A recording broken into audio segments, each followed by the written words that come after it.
Hello, fifth graders, parents, and families. It is Mrs. Christ. We are doing Module 4, Lesson 10's homework tonight. I will say today's lesson, oh boy, it is a challenge. It is a lot of thinking. It's okay if your child or your fifth graders are struggling, okay? I know it's hard, but I still want you to just try your best and, just give me your best effort and it's okay, all right?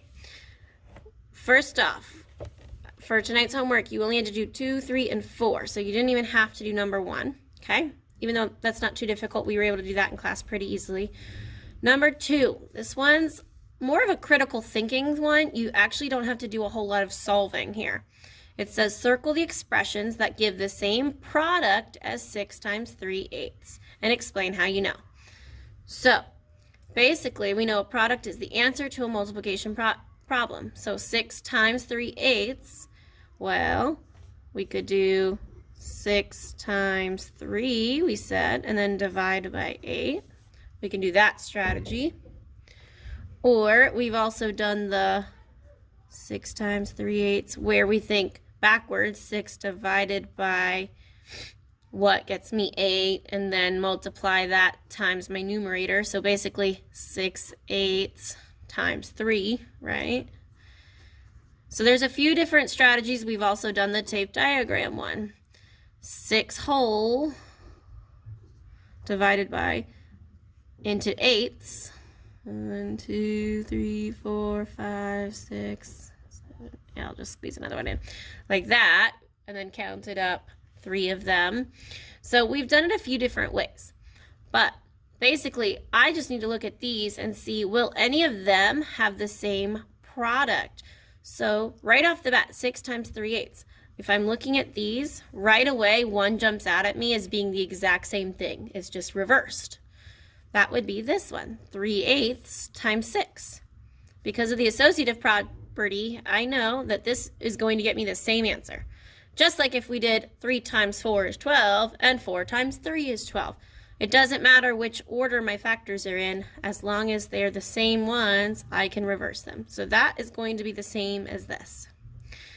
Let's see if there's any more that will give me the same answer.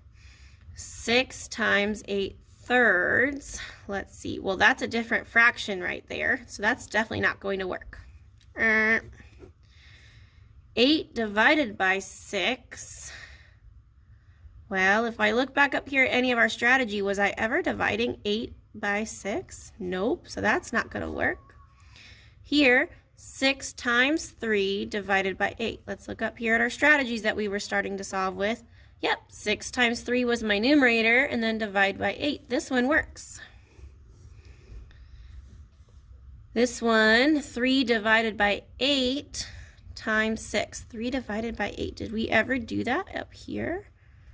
3/8 kind of times 6, but not particular. That wasn't the first step we did, so no, this one doesn't work. And 8 divided by 3 times 6. Did we ever take 8 and divide by 3 times 6? Here we divided 8 divided by 6, but no, not any of that. So just these two would be circled. 6 times 3 divided by 8 and 3/8 times 6 would both get me the same product as this. Okay? So that one, you didn't really have to actually solve any of them. You just needed to kind of, critically think through it. Now, number 3, this is where we were struggling in class. And I get it. It's challenging because we're going from words, like a description, having to set up an equation and then solve the equation. So it's a lot. But I did give you some tricks today. Right here it says 1/8 the sum of 23 and 17. So basically, we need to set up our equation. 1/8 the sum of 23 and 17. I told you when you're setting up your equations, look for those key words, such as sum. We know the sum is an answer to an addition problem. So that means I need to solve the answer to the addition problem first before I do anything with my fractions. So here, sum of 23 and 17. I need to solve 23 plus 17 first. So I'm going to put them into parentheses. So I know I need to start here because we know order of operations, we start with parentheses. So we're going to put the sum of 23 and 17. 23 plus 17, because sum is the key word for adding. And we're putting them in parentheses so that way with the rest of our problem, we know to start here. And then it said 1/8 of the sum of this. So 1/8 of this, or 1/8 times this is same thing, right? If you see the word of, we already know that means times. So 1/8 times the sum, 23 plus 17.